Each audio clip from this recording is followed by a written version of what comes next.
Hello students, welcome to today's video. This is your classroom lab learning for life. This video explains the reduced syllabus of CBSE class 10 social science.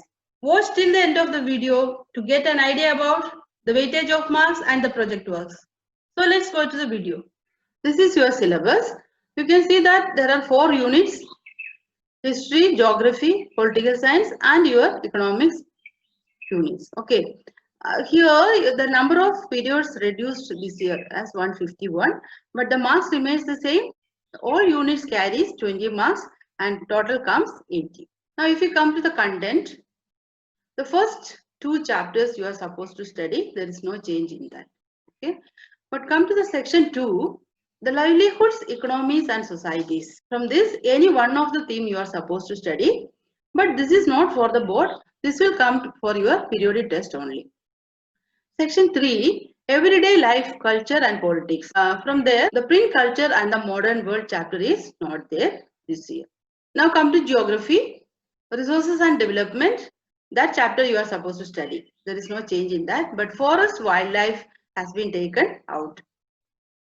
And water resources, only maps you will get this year. Okay, chapter is not there to study. You have to study only the map from there. Now minerals and energy resources, also only maps are there. Now come to civics. From civics, democracy and diversity chapter has been taken out, and gender, religion and caste also not there for this year. Popular struggles and movements also cut down for this year. And the last is challenges to democracy. That chapter also is not there.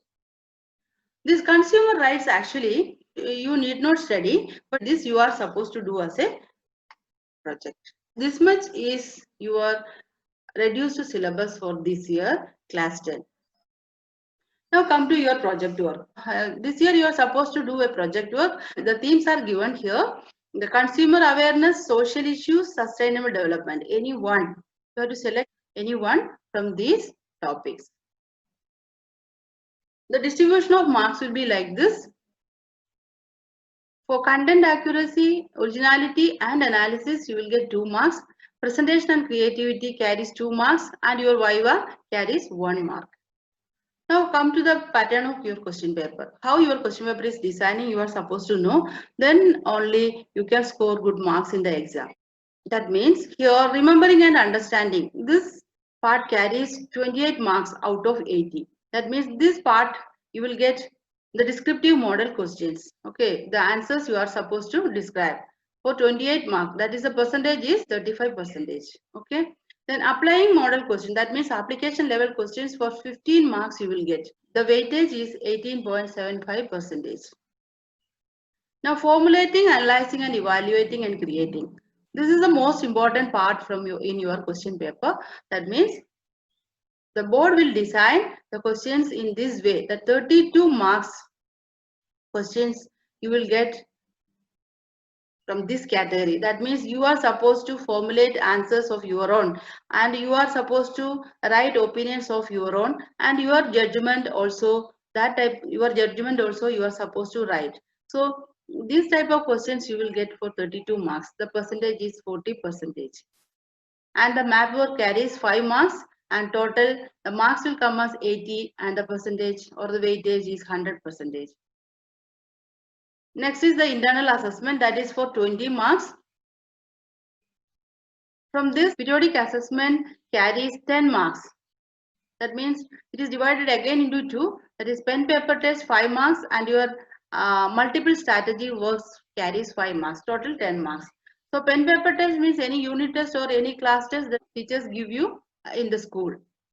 And multiple strategies, like any drama or role play or any seminars or debates which you are conducting in your school, that is multiple strategies. Next is any exemplary work. If you are very good in drawing or speech, or if you are participating in any national olympiads or any competitions, you will get 5 marks for that. Next is subject enrichment activity, that we have already explained. That is a project which you have to do, that carries 5 marks. Now the math work. So the history part you will get from the chapter 3, you will get nationalism in India, for locating and labeling the international congress sessions and the important centers of international movement. These two topics you have to cover, and you have to locate and label these places. From geography, resources and development, just to identify the soil types.